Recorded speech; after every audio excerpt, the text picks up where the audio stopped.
Hello and welcome into HTF Bets, where we are talking everyone's favorite sport, F1. With the Drivers' Championship coming down to the wire, we thought it was only right to give our predictions as well as some NBA preseason award talk and ending off with surefire picks of the week. So don't go anywhere because HTF Bets starts right now.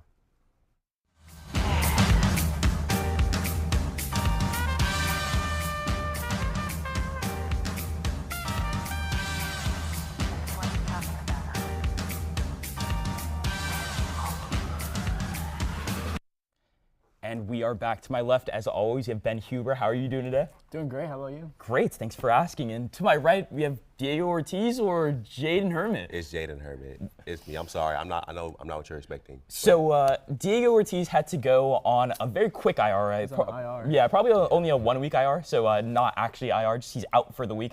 And in his replacement, we have Jaden Hermit, who is an expert ball knower and just NBA savant. So I'm glad you're here for the show. How are you doing today? I'm good, man. I love hoops. Ready to talk hoops. Fire. Yeah. Well, we're going to start with the most important award in all of the NBA, the MVP. Ben Huber, give us your pick. Yeah, I got Luka Don at plus 380 odds. I like this pick a lot. He's going into his second year with the Lakers, and he's going to be a different force to be reckoned with this year. He set the Eurobasket record for most points in a single tournament, averaging 34.7 in this offseason. And he's on the cover of Sports Illustrated, showing off his new training routine, new diet. Skinny Luka has arrived.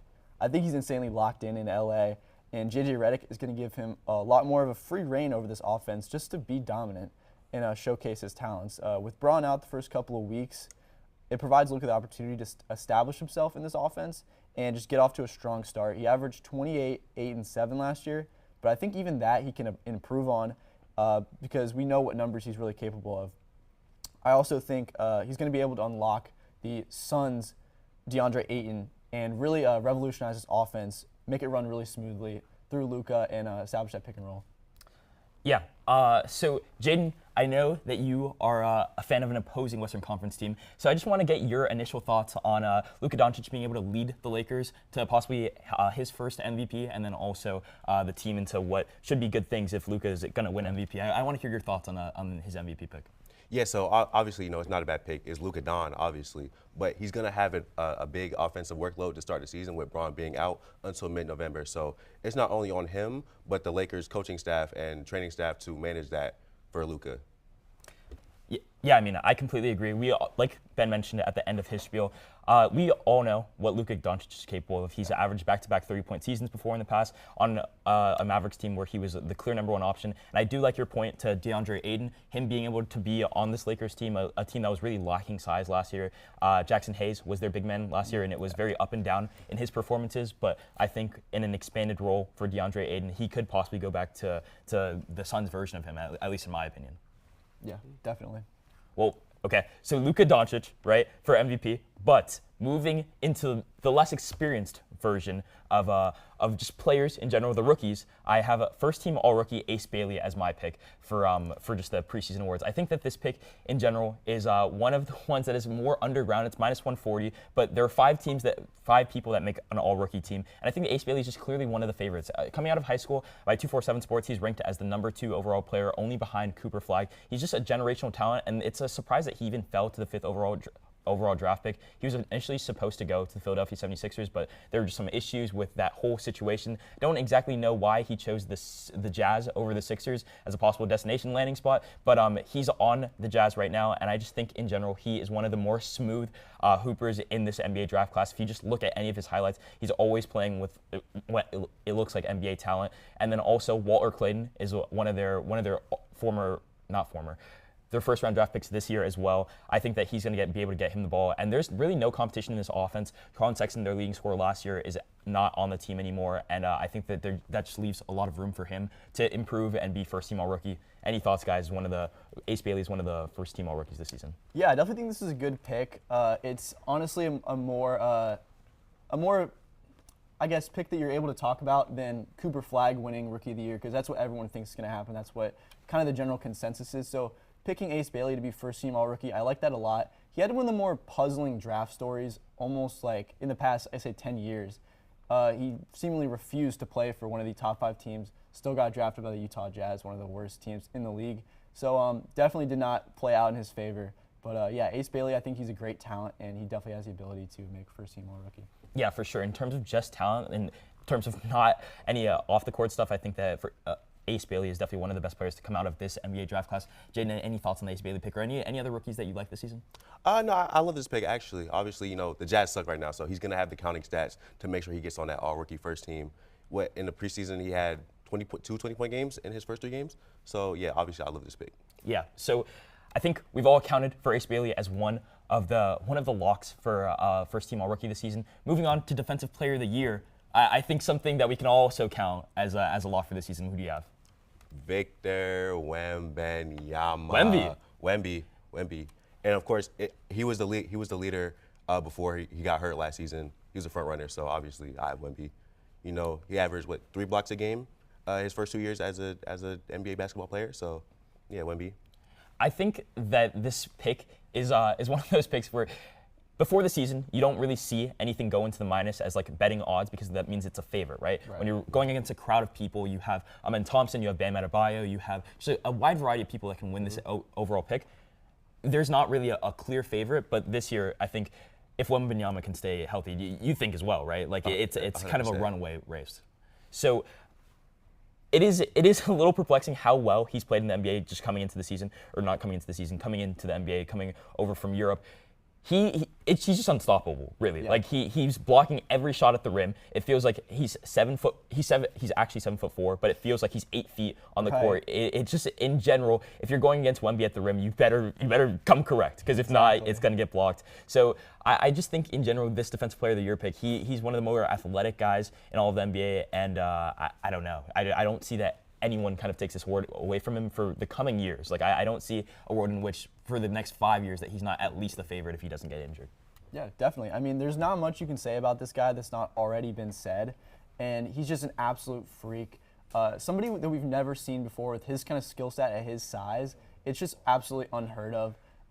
He's got all this. He got steals, blocks. He can do it all pretty much on the court. It does kind of suck that you don't give a lot of respect for guards in the Defensive Player of the Year talk, because I think there's a lot of guards like Dyson Daniels. He is a great defensive guard. Amen Thompson. I feel like those guys just don't really have the opportunity to win DPOY anymore. It just goes to these big guys to get steals and blocks. But yeah, I think Wembanyama definitely is gonna win this award. I think, no doubt about it.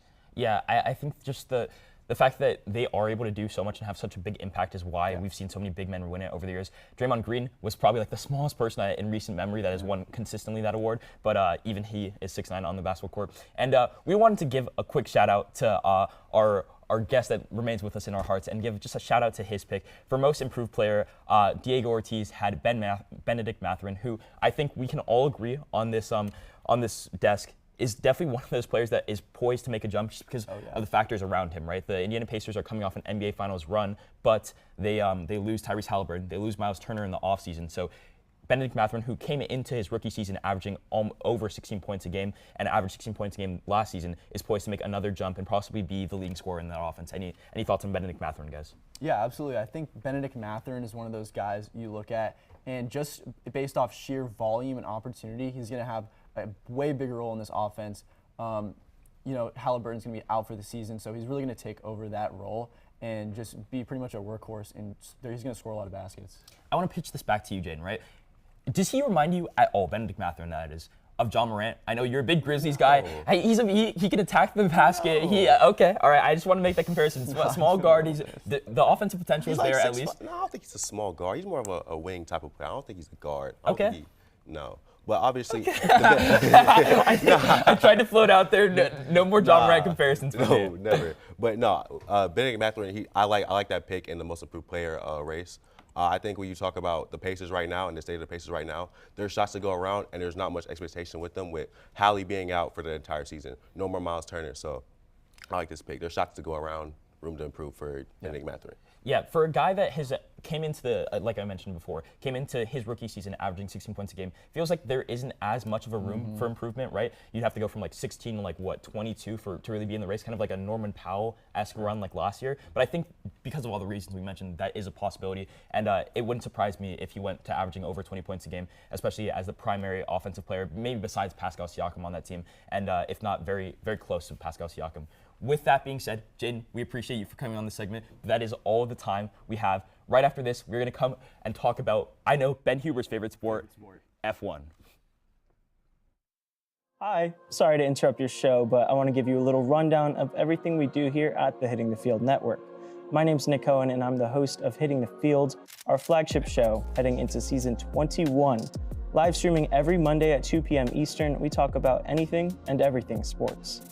Tuesdays, we have season 3 of Girls Got Game. Hosts Katie Sue Christensen and Mia Flores discuss all the biggest topics in women's sports. On Wednesdays, make sure to tune into season 7 of The Combine, hosted once again by Ty Patton. This podcast dives deep into every detail about the NFL season. Next on Thursdays, we live stream season 11 of HTF Bets, brought to you by Andrew Gregg, Diego Ortiz, and Ben Huber. Any sports betting questions? I'll let the pros answer those on Thursday.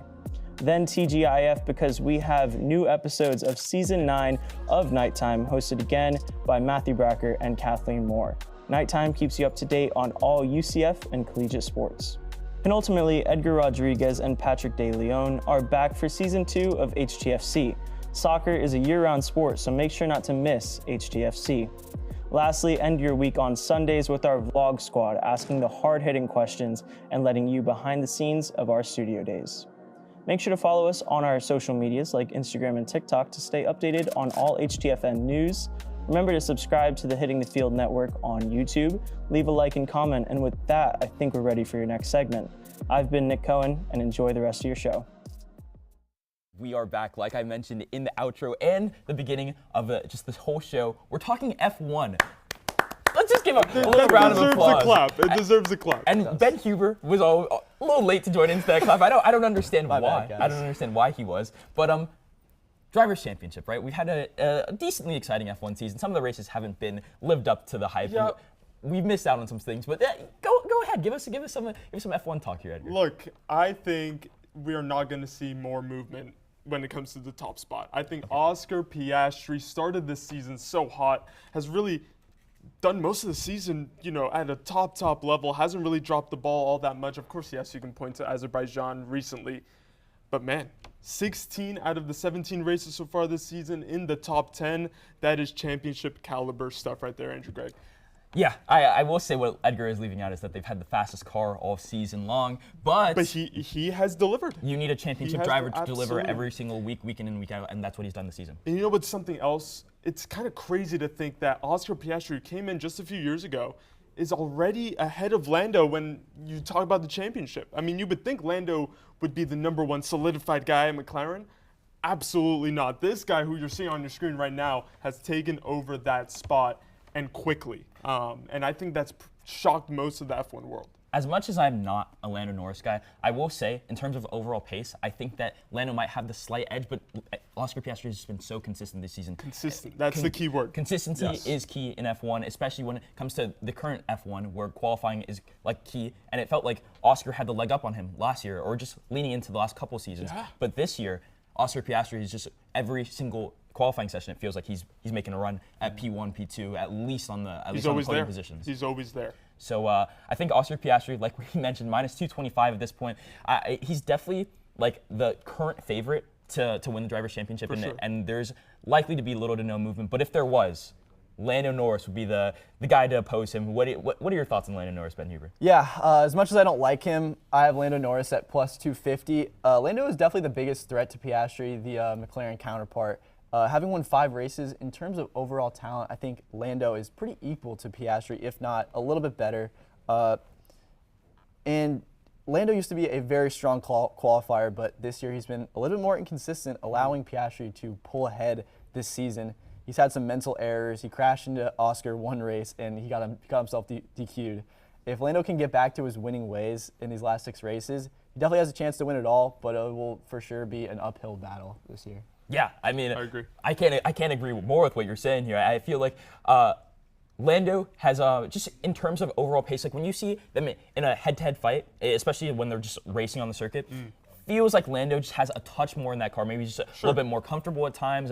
Just being in that car for such an extended period of time, just working with the same engineers, all that good stuff. But Oscar, again, like we mentioned at the top of the show, Yeah. Oscar has just been so good, so consistently that it's made it a little bit hard because Lando will have a race where he'll finish P6 just on pure merit, but it feels like Oscar Piastri is just consistently fighting for a podium place at the very least. Yeah, and it's been a bit of an interesting team dynamic this season at McLaren. Oscar, of course, thinks he deserves a little more respect, right? Thinks he deserves a little more support from the team, right? Because usually, if Lando is in front, they're going to favor him. They're going to favor him in strategy. And sometimes even if he's not in front. Exactly. And that has frustrated Oscar. We saw that in Singapore. He was pretty ticked off, right, at how that race panned out. So, look, I think you're right, Ben. If there is going to be a title challenge, it's going to be Lando. There's only 22 points in it. So that's just around about a wins equivalent, right? Yeah. So, for sure, it's by no means done. Of course, McLaren already tied up the constructors, so now it's going to be a head-to-head battle. But Andrew, there's still one more in there, isn't there? Yeah. So, as we like to do anytime that we talk F1, I feel like Max Verstappen is a name that you just have to throw out for any given reason. Max Verstappen is easily the best racer on the F1 circuit, and sometimes maybe in the GT3 circuit as well. Max is currently third in the driver's standings with 4 wins. He has 14 top 5 finishes, which is actually absurd, genuinely, because of the fact that Red Bull has looked like the 3rd or 4th fastest car at times during the season, and he's just willed it to either podium places or poles or race victories, as we see he's had 4 over the course of the season. It just feels like he's very much outperforming the car, and at plus 650, it's definitely a value bet. It's definitely not anywhere close to a guarantee, but Max is the best racer we have. And if this was anyone else with the point difference that it currently is at, it's at 63 points at this point between Oscar Piastri and Max Verstappen. This would be all but tied up for anybody else. It'd be like plus 1,500 odds. It wouldn't even be a question. But because it is Max Verstappen, it's only at plus 650. And he's just one of the best racers we've ever seen. And if he can get if he can put a 5th World Drivers' Championship onto his resume, I don't know that the conversation doesn't become, is he the best F1 driver we've ever seen? Any thoughts on that? I mean, 2 wins in the last 3 races, Andrew. He has kept himself in this race somehow, and I think it puts it into perspective beautifully when you look at Yuki Tsunoda. He is 17th in the driver's standings, 20 points. You just mentioned Max has around 270-something, right? It's ridiculous what Max has been able to do in this car. And you're right, Andrew. I have to agree with you. He has solidified himself as one of the best already that we've seen, not just in modern F1 history, but in all of F1 history. Ben, I want to pitch it back over to you really quickly, right? So, just in general, right, as somebody not the biggest F1 guy, right? Clearly. Max Verstappen. We're on that journey. Yeah, We're on right. that journey. I'm getting there. We're working on it. We're working on it. Trust us. Yeah. But just as a name, you've heard Max Verstappen before, Absolutely. right? Obviously. And would you just say that it's one of the bigger names in F1, if not all of sports? I wouldn't say all of sports. I wouldn't go there. But Okay. yes, biggest name in F1 history. I mean, this is a guy you can never count out when it comes to these type of competitions. Yep. At plus 650, I think that's kind of crazy. If he's down by this much and it's only plus 650, like any other guy, it would be plus 1,000. And Max Verstappen, if he is able to pull off this comeback victory, it would be insane for his legacy. I think he solidifies himself as a GOAT, honestly. It would definitely, if he's not already. It would definitely be the hardest world championship that he's won, even after by far. Even after the 2021 that battle with Lewis Hamilton, and just in general, you think back to all the great races he's had. Brazil last year, he's had so many great races on his resume. But this would trump everything. Just being able to come back from this deficit, which was even more points just a couple weeks ago. But Oscar's faltered the last couple races. We had a Lando P6 a couple races ago. So I think that Max Verstappen is definitely in contention, but definitely on the outskirts of it. And I think that circling back, Oscar Piastri and Lando Norris are definitely the front runners to say the very least. Yeah, and we've seen McLaren's dominance, not just this season, but of course that started last season. Only 4 drivers have won a race this year. Oscar, Lando, George Russell, and of course Max Verstappen, right? And you look at that car on paper, it should be nowhere near where Max has been putting it. And like we said, at Monza and at Azerbaijan and Baku, pulling out wins. I mean, you would have never guessed it, right? But again, he puts in the performance and quality, is able to convert that into race pace, and somehow, some way, you can put Max in a Haas, and I think he would be in the top 5 because he's just that good. I think the most impressive part of this, like you mentioned, isn't even the fact that he's racing so well, because it feels like qualifying has just become this ever important thing in F1, where if you don't really qualify well, you're not gonna place well. Obviously, with some exceptions, Nico Hülkenberg taking a pole from P19 in the season. But with minimal exceptions, it feels like if you don't qualify, especially at the top places, you're not gonna do very well in the races, right? The qualifying place of Max Verstappen has not taken a drop off at all. If nothing else, he's had his best qualifying season in his history, which is crazy because he has easily the slowest car. Feels like at any given weekend, Mercedes could be a faster car. At any given weekend, he could be in competition with the Ferraris that haven't won a race this season, as you mentioned. And then at the top of that list, McLaren, he's consistently fighting them off for what looks like it should be almost an assured pole for Oscar Piastri or Lando Norris. You would think so. You would think so. Going into the session, it's like sometimes they don't even talk about him. Like they do these whole pre-race segments, and they're like, oh, like who's it going to be, Lando or Oscar? And it really should be Max every single time, at least in competition for it. You can't count him out. And you mentioned Ferrari, by the way. Charles Leclerc is still in mathematical contention for the title. You can kind of, knock that off to the side. It won't happen. But he's still in the race. So if he won every single race, and if no other person in front of him won or even gained a point for the rest of the season, I think that Charles Leclerc might have a chance at winning. I think that's the mathematical. You're saying there's a chance. Yeah, I am saying there's a chance, right? That's what Ferrari fans are hearing right now. Hey, mathematically. Mathematically, there is a chance. Unfortunately for Ferrari fans, they haven't won a race this season. Fred Vasseur is definitely on the hot seat at the very least. And Lewis Hamilton is very upset, not only because of his race performances, but his hairline as well, not doing too well. I didn't know that's what we were alluding to. I thought that was what you were alluding to. No. I just in terms of overall performance this season, it feels like Lewis Hamilton took a down step. Any final thoughts on that? He's been all over the place this year, and you thought that matchup was a pairing made in heaven. Hasn't panned out that way. Of course, new regulation next year, so don't discount that. Yeah, but unfortunately, that is all the time we have for. I thought we had more. No, I know. It's so sad. We love being able to talk F1. Ben especially loved being able to talk F1. Big F1 guy here. But coming up, we have a segment that Ben likes even more than F1, if that's possible. Surefire picks of the week. You don't think so? This is Kathleen Moore, one of your hosts here at the Hitting the Field Network, and I am here at the heart of the UCF campus, the Student Union Plaza. Today, we're going to be going around man on the street style, asking the very important questions about our football team. So UNC in just a couple days' time, give me your truthful, honest take on Bill Belichick. He's good at NFL, but I mean, college he doesn't look so good so far. I think he honestly really lucked out with Tom Brady. I remember watching him when I grew up, 6-time Super Bowl champion with the Patriots. The real question is with no Tom Brady, is he still as great as he is? I think that his team, though, he has not a lot to work with. College football, he's not ready. NIL, not ready. He is not ready to perform in the college landscape. And Scott Frost, okay, Nebraska didn't do great. That's fine. I get it. Okay. Come back home. Come back to UCF. This is where we're going to perform. Yes. This is where we're going to do it. $1 million question. Ready? Will UCF make a bowl game this year? Yes. I don't know, maybe. We need to. I feel like as the fan base, we need to, especially to support Scott Frost, get everybody behind Scott Frost. That's what's going to be needed. For sure. I mean, we play some pretty bad teams. I think we definitely will. There's going to be games like this and like the Jack State game where it's going to be close and like whoever wants it more is going to get it. We want you guys to win. I like to say that UCF is the diamond in the rough university. Be the diamond in the rough and show everybody that you are the diamond.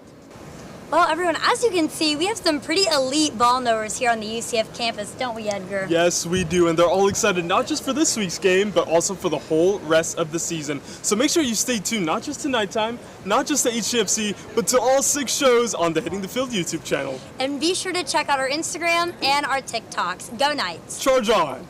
We are back, and this segment we're doing computerless because we just have gut feelings about this segment. Augie, I'm so glad that we've brought you back on. Let me just start with this. Augie, expert ball knower. Augie Aronson, one of the GOATs of HTF. Augie Aronson, my guy here. And he's filling in for D.A. Ortiz. But, Augie, I will say, last time we had you on for this segment, you went Tennessee against Georgia, and we do know how that ended up. So yeah, I ruined it. But hey, that's not really my fault. You can blame the college kickers because he had a 35-yarder to win it. I will say, not my fault. He missed a 35-yarder. I almost didn't want to count that as a loss, but just for it's a loss. pure honesty on but the hey, show. I don't know if you guys have been paying attention to bizarre bets. we are making money. We are making money. The cricket parlay hit. The darts bet hit. We are making money. Now, the alien bet's a little too soon. I don't think anybody's been abducted by aliens yet, but yeah. If you have no idea what you're talking about, go back and watch the past shows of HTF Bets, where we are talking about not only aliens, but we're talking about darts, talking about cricket. Kronker, if that's how you pronounce it. Yeah, the guy who I thought was gonna win by cheating. I don't know if he cheated or he just didn't win. Okay. So maybe somebody else cheated. Well, yeah. Well, start us off, Ben. We both hit the last 3 weeks at this point, so we need another lock. Give it to us. Yeah, I got the Eagles money line over the Vikings at -125. I think that this is it's very tricky with the odds. I think the Eagles are off to a huge skid, and I don't think that they will continue that. I think that the Eagles are too good of a team to lose to the Vikings, and I think if J.J. McCarthy plays, he's questionable this week, I think that'll be an even easier win for them. I don't have a lot of faith in J.J. McCarthy at all. I think Carson Wentz definitely has more experience. And I think if he's the quarterback, then they got a fighting chance. But if J.J. McCarthy's in there, sayonara, I'm taking Eagles all the way. I think either way they get the dub, but I guess I got to ride with this Eagles offense. I have to bet on that they will improve.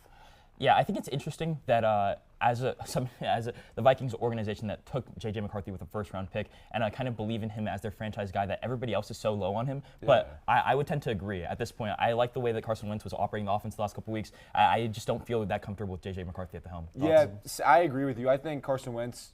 Now, granted, Carson Wentz can do things that Carson Wentz can do to really make you lose games, but also a good Carson Wentz will make you win games. And I feel like what scares me about this pick a little bit is it feels like when the Eagles start to slide, it's all at once. Mm-hmm. So, like, with the Sirianni era, they've kind of collapsed at once. It hasn't been like a loss here and a loss there. So that worries me a little bit. But I do like the pick. I do think this Vikings team is a little bit more limited with McCarthy. So if he plays this week, I like the pick.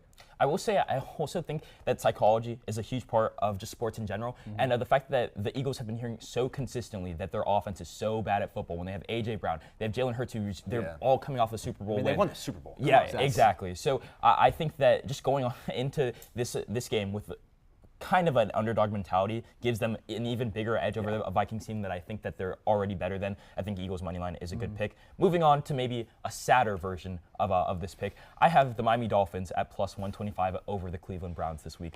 This pick is solely for my sanity. I think that also it's a good pick in general. I'm telling people, my friends, everybody I know, to also ride this pick. But I have more faith in J.J. McCarthy than I have in Dylan Gabriel. And I think that this Miami offense, is better than people give it credit for. That was a great throw by Tua right there. Although 5 yards past the line of scrimmage. It could have also turned into easily a pick six there. We got a battle of the Samoan lefties this week. We do have a battle of the Samoan lefties. We also have Devon Achane on this Miami Dolphins team. A very good player in his own right, but I just think that this offense team is underrated for whatever that's worth. Maybe they're not the 30th worst team, they're the 26th worst team in the NFL, but I think that the Browns could easily be 32nd or 31st. Dylan Gabriel, no faith in him. I do like the Browns defense, but this offense team probably should have won that last matchup against the Chargers, where they got walked off by a field goal, and then Panthers. Yeah, and then the week before they lost to the Panthers, but they were up by 3 scores at one point in that game. Watching Dolphins games, it is always tough to watch them, especially given the fact that we are 1-5 this season, our only win being against the Jets. But I think that the Browns could add on to a second win. How are you guys feeling about this pick? Do you think it has any chance? And I think one last thought about this. If they lose, Mike McDaniels is gone by Monday. He's definitely already lost his job, but at this point, he will be gone by the next Monday. Do you think they pull Lane Kiffin and fire him on the tarmac? I think it could. I think it could. But be. also, is this the worst game possibly of all NFL season? Yeah, this could be one of them. It's a good way to make the game interesting. I know you're a Dolphins fan, but I do like the pick. But I think this is a good way to make one of the worst games all season interesting. Definitely. Yeah, I think that it's probably unwatchable without having any money on the game. So, so that's what we're doing for you. Unless you're friends or family of some of the players. Yeah. Or a Dolphins fan, but that's okay. Give us your pick, Augie. Do Browns fans exist? But so I have Diego's pick actually, but I do believe in the pick. It's Falcons +2.5. They are against the 49ers. They're coming off a big win against the Bills at home. They beat them by 10 points. Look, beating this Bills offense and Josh Allen, that's no easy feat. So the Falcons +2.5. On the road in Santa Clara. Look, we have no idea who's going to be starting for the 49ers at QB. Brock Purdy, I think what I've heard is Brock Purdy's less likely to play than Mac Jones, but I think Mac Jones might be slightly more banged up. I don't really know what that means, how whatever that that works. means. But the only guy I saw in their entire QB depth chart of 4 people who was healthy to play is Adrian Martinez, the Nebraska starting quarterback a couple years ago. So if he plays, I think that's the easiest cover. But Mac Jones has looked good, so if Mac Jones plays, he'll be slightly banged up. So I do like this pick, a +2.5 to cover, coming off a big win. And this offense has looked good, and their defense has looked good. Holding the Buffalo to 14 points is no easy task, so I do like Falcons +2.5. I think it's sitting at -120 or -130, something like that. So I like this pick. Ben, Yeah. any final thoughts on this pick? Absolutely. I like this pick a lot. Bijan Robinson looks like the best running back in all of football right now. And with the 49ers losing Fred Warner, I think that run defense definitely takes a hit. I think Bijan runs all over him, honestly. Yeah, what a matchup of running backs. Yeah, right. 2 of the best running backs in the league, and 3 of the greatest hosts in HTF history. I will say, maybe that might be a little bit of a stretch, but I like to give us credit here on the show. I think that pick is also warranted. The 49ers Good are pick, Diego. just completely beat up Nick Bosa, Fred Warner, all those good things. You know it. We'll be back right here at noon on the network next week. We'll see you then.